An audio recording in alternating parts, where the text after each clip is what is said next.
Hello, Radio 2 for Life here, bringing us a brand new deck profile. Today we have Vaalmonica Fiendsmith. Vaalmonica has been one of my big pet decks of 2024. It's been a deck that honestly, if I had looked at like the statistics somehow, I don't think I can track it, but if I had a way to track it, it'd probably be my most played deck of the year. This deck, I love it dearly. I get why people hate it. I get why people trash on it. But I see so much potential with this deck and trying to figure it out. I have done well with Vaalmonica during Snake Eyes format. I have gone and topped at my locals, which is full of Snake Eyes players and stuff back in the day. And I have done well with it during other formats as well prior to the current one. The current one's a bit rough because literally just the two top decks just have to side in freaking Shifter and call it a day. So I don't know if I'd really recommend playing it at the moment, but depending on what your locals looks like, it's actually I'd say it's a pretty solid deck all around. So anyways, let's go ahead and get on with the deck profile. This is, again, Vaalmonica Fiendsmith. So, first and foremost, looking at the key card of the deck, Vaalmonica Celatrice, or Celatrice Vaalmonica. Celatrice is without a doubt the glue that holds Vaalmonica together, and this deck was literally unplayable until she came out. Even as an engine and stuff. Celatrice has 3 effects, 2 of which are really good, although the stipulations on her search effect is a bit annoying. So, if she's sent to the graveyard while you have your scales up, you get to add her back to your hand. While you have another monster on field, your opponent can't attack her, which is irrelevant. And then, of course, the final thing, of course, is when she is normal or pendulum summoned, you can search for any Vaalmonica card from your deck to your hand, except another copy of herself. This is flat out amazing. I really wish her effect was on normal or special summon though, because there are certain times where you would love to be able to special summon her, but in a different way other than pendulum summoning. But it's not as good because, well, she can't do her search, and it sucks a lot. So, anyway, she is definitely without a doubt the glue that holds the deck together. Next, we have 3 Demano and, of course, 3 Angelo as well. Demano is the more important one of the 2 for the most part, mainly because she's a light fiend, which, of course, means if you get her out, you can go into your Fiendsmith combos. So, anyways, both Demano and Angelo have effectively the same effects, so I'm just going to kind of put them both here. Demano and Angelo both have the effect where you can discard a card and then place both her and the other one from your deck into your pendulum zones. So Demano can get Angelo, Angelo can get Demano, just at the measly cost of a single discard. This is flat out amazing right off the bat. I remember when I first played this deck, was first testing out when it was just Angelo and Demano, and I thought it was terrible. It's actually like secretly really good because you can do so many things with that discard. It is ridiculous. So, right off the bat, you get that. It doesn't really matter which one you open up with, but they are hard once per turns on it. So, typically speaking, if you have both in your hand, you'll want to try to, or if you have a way to search out the other one, you usually want to try to search out the other one just in case your opponent does do something to destroy your scales. So you can get both effects in one turn if that happens. The other big thing, of course, is that while they are on the field as pendulum zones, whenever you gain life with Angelo or take damage with Demano, they get counters. That's all. The take damage is only for effect damage, but then also they get bonus effects while they're in their scales. With Angelo letting you link summon, and then Demano letting you, well, she just reduces all your opponent's attack power by 100 for every scale. It's kind of funny. It does stack up really quick too. It counts on both of your scales, so every counter, it just racks up so quick. This 100 attack, oh wow, oh wait, you got 10 counters, oh that's 1,000. Anyway, so yeah, really good. They also both have the effect that on the turn if they were normal or special summoned. I think it actually might be just pendulum summon. Yeah, during the main phase, if this card is normal or special summoned, so it's any special summon, not just pendulum summon, you can banish one of your normal spell or trap cards, that's a Vaalmonica card, and then copy either the life point effect for Angelo or the life point damage effect for Demano, so you get to copy the effects and effectively use their pretty good spells and traps more than once per turn. Really good cards all around and help keep the deck together. That's all the Vaalmonica monsters. We do play 3 of each, so yeah. Now, remember how I said you can really take advantage of that discard? We are playing 3 Lurie. So, Lurie is stupidly good in this deck, even for more than just being for bridging into the Fiendsmith stuff, because you discard him with D'Angelo or Demano, and then of course he comes back, because he doesn't care about being discarded for cost or for effect. And the pendulums do discard for cost, so since he is being discarded, he does come back. That, of course, means you do get a free body that you can use for whatever you want, like, for instance, Fiendsmith combos. Now, speaking of the Fiendsmith, I do play only one engraver. I picked him up when he was $50, and I thought about picking up a second, but I debated on it for too long, and then, of course, Banlist came out, and now he's $100+ again. I am probably going to sell him soon, too, because I have a stinking suspicion he's going to be in the Quarter Century Stampede. So, I'm just going to try to get ahead of that. But, that's my opinion. Don't, use it as, monetary advice or anything, please. It's just my suspicion, considering Konami took player input on what to put into the set. It just feels like a lot of people probably would have said engraver. Anyway, so yeah, 1 engraver. The deck honestly would be a lot better with 2 or even 3, but 1 is good enough for the most part. If you have 2 or even 3, you can do more combos. You can do more very cheeky combos. You can make Caesar easier. You can do stuff like that. So if you do have the money for multiple engraver, and you want to try out Vaalmonica Fiendsmith, I do recommend playing 2 or even 3. But, yeah, you can play with 1 just fine, too. Speaking of, we do also, of course, have 1 Lacrima.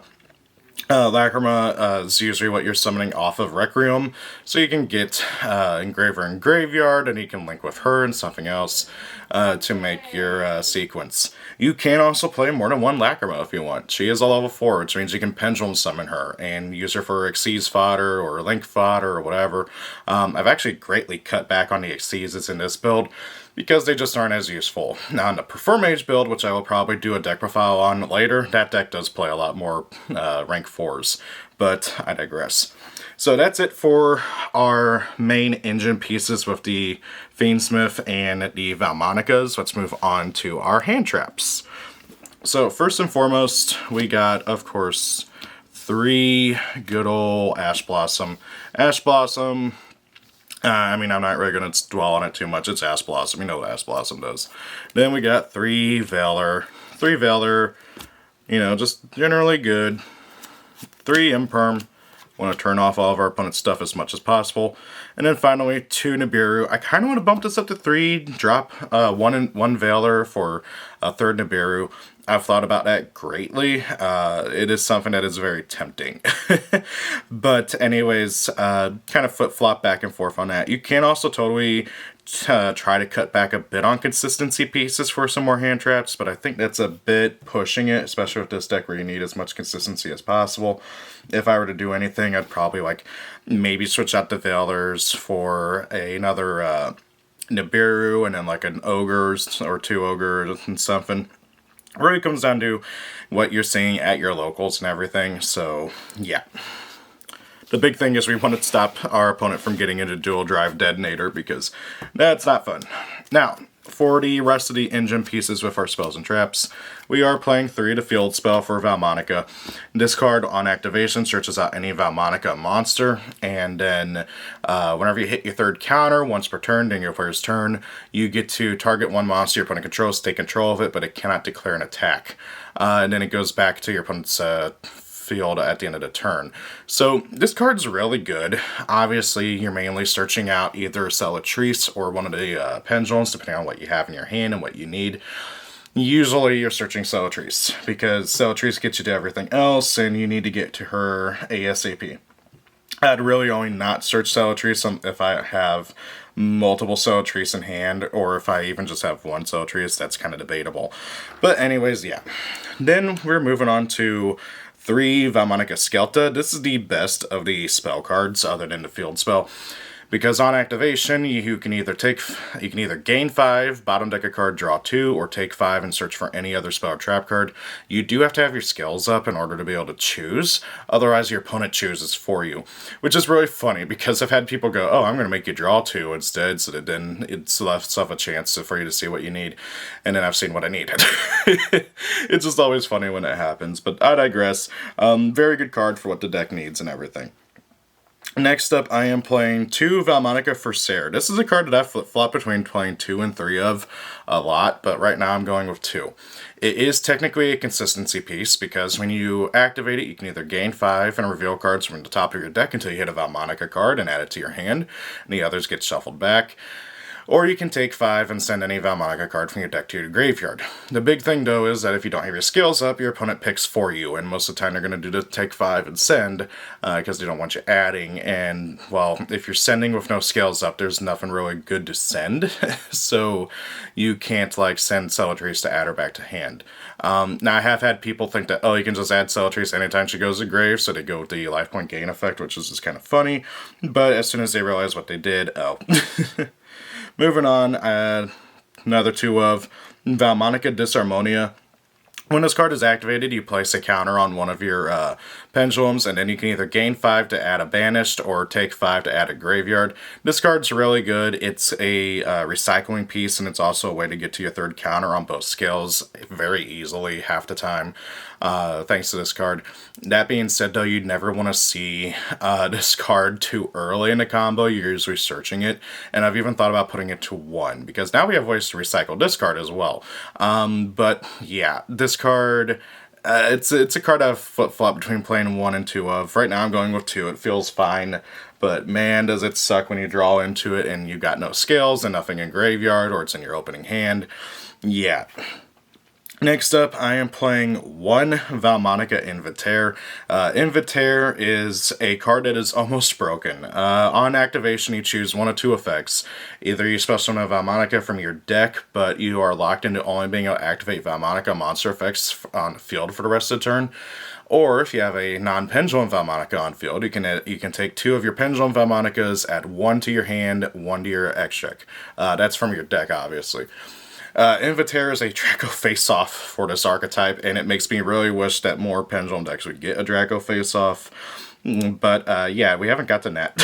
Anyways, this card's really good, but you search it off, like Cellatrice or Skelta or something. You don't ever want to see multiples of this. So, yeah, I only played a 1 of. It's very searchable, very easy to get to. It's also recurable, of course, so yeah. Now, for the 1 of spells, we do play 1 Fiendsmith Sanct and 1 Fiendsmith Tract.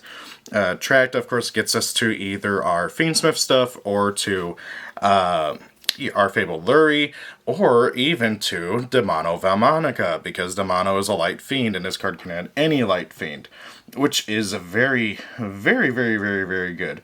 So, because of that, it's another consistency piece. I've even thought about playing multiple of it in this deck. Granted, now it's a $30 card, so even if I want to get more, I really can't justify it. But anyways, yeah, well, this card is great to see early game. This card you really want to see at some point or other sometimes. It's not super, super necessary because this deck's already pretty consistent, but it does come up sometimes.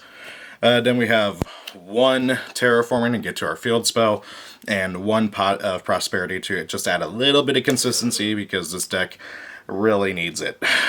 Finally, for our traps, we are just playing 1 Vaalmonica Chosen Melody and 1 Vaalmonica Hereditaire. These are 2 of our end board pieces that we want to see for our end board. The best end board you can do with this deck that I have done before is Varar with the Fiendsmith Fusion, whose name is escaping me, Desiree, along with these 2 set. It's so stupid. So what are these? Well, this is a non-targeting infinite impermanence that also makes it so that all of our Vaalmonica monsters can't be targeted. And this is a Omni Negate.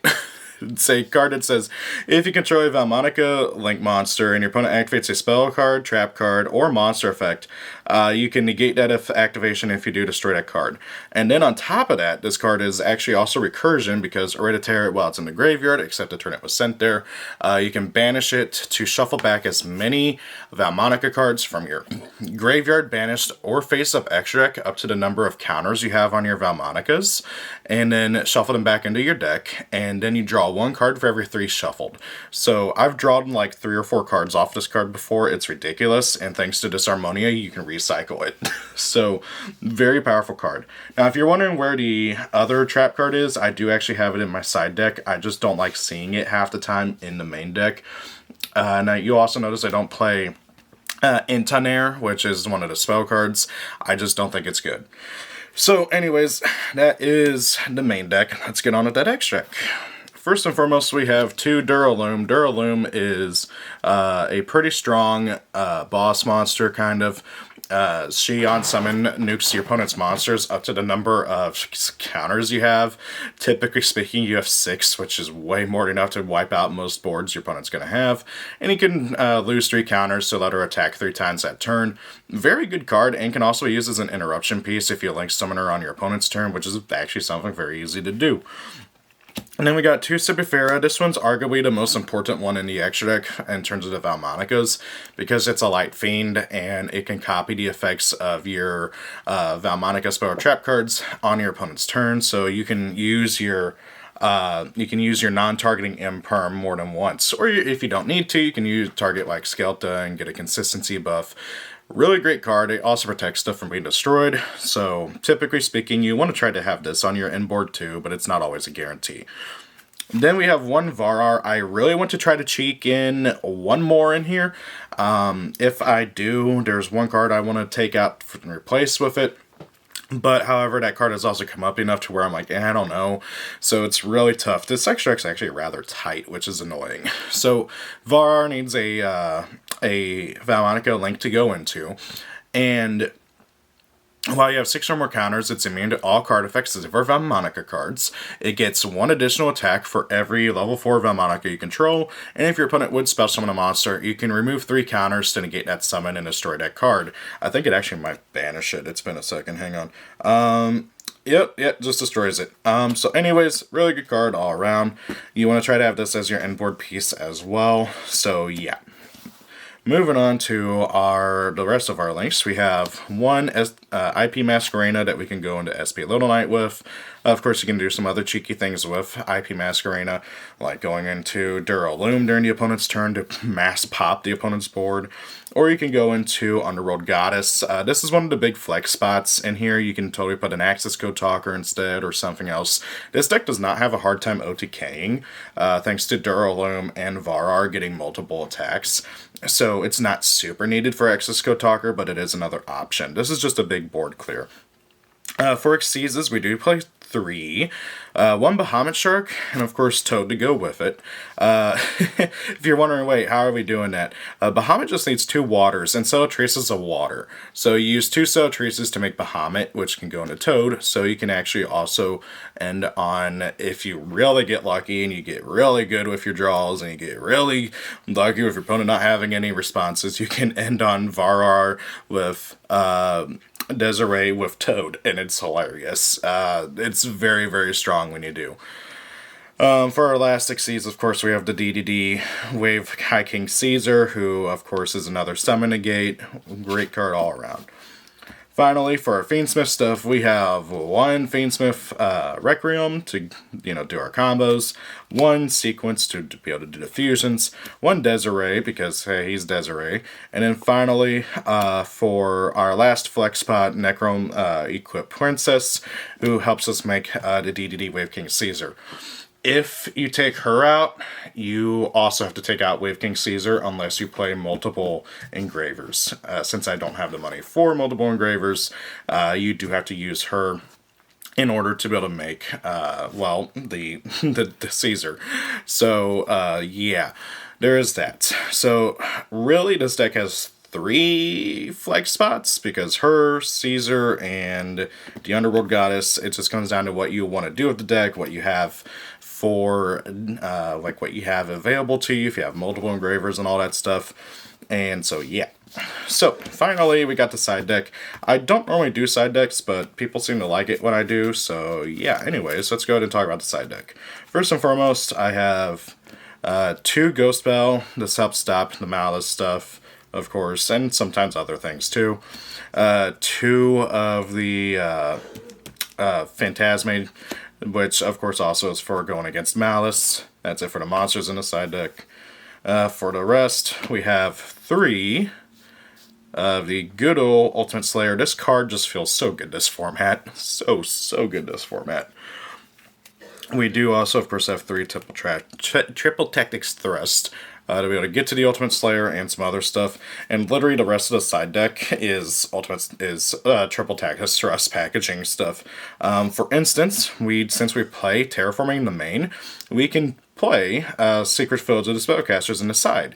So you go Thrust into Terraforming, and in Terraforming into Secret Foes of the Spellcasters, so that you can be able to get into locking with that. So yeah. Then we got 1 D-Barrier, 1 Eradicator Virus, which you can set up pretty easily thanks to Duralume and stuff. And then finally, also 1 Vaalmonica Followed Rhythm, which is the other Vaalmonica trap that's, I think, really worth playing. When you activate it, you can pop a spell or bounce a monster, and if you have a Vaalmonica Link, you can do both, just like with the Vaalmonica Chosen Melody. So that is everything, and yeah. I love this deck a lot. This is one of my favorite decks to come out in recent years, and it's a deck that I actually really want to, if I can, max rarity it. I really want to get QCR, Celatrices. I really want to max rarity the entire Vaalmonica core with the CRs and everything. But they're annoyingly expensive. Last I saw, QCR Celatrices were actually like $25. They kept going down. I don't know if they went up or anything. But then the CRs for like the freaking pendulums are ridiculously expensive. It's annoying. Last I saw, they were like $40, $50, and that's just too much. So anyways, that's everything, guys. Thank you all for watching. Have a great day. Rate, comment, and subscribe. Let me know what you think about Vaalmonica Fiendsmith, and see y'all later. Peace out. Thank you for watching the video. I hope you enjoyed it. If you did, please do consider rating, commenting, and subscribing. Sharing the video helps as well. If you especially really like it, please do consider being a channel member. Every little bit helps out. And hey, also why not check me out on my other social media pages. Thank you, and have a great day.